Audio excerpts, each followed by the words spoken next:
மொழியில் இரண்டு சொற்கள் உள்ளன. ஒன்று அகேலாப்பன், அதாவது தனிமை. மற்றொன்று ஏகாந்தம், தனித்த நிலை.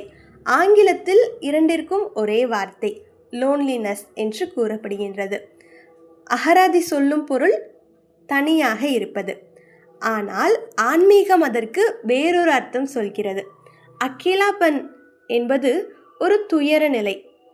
ஏகாந்தம் என்பது ஒரு ஆனந்த நிலை. அகேலாப்பன் அதாவது தனிமை என்பது பாம்பு போன்றது. ஏகாந்தம் என்பது வரம் போன்றது. தனிமை என்பது யாரோ ஒருவர் வேண்டும், ஆனால் அருகில் யாரும் இல்லை என்னும் நிலை. அது வெற்றிடமாகும். ஒரு சோகமும் உள்ளது, ஒரு துக்கமும் உள்ளது, ஒரு விரக்தியும் உள்ளது, ஒரு இருளும் உள்ளது.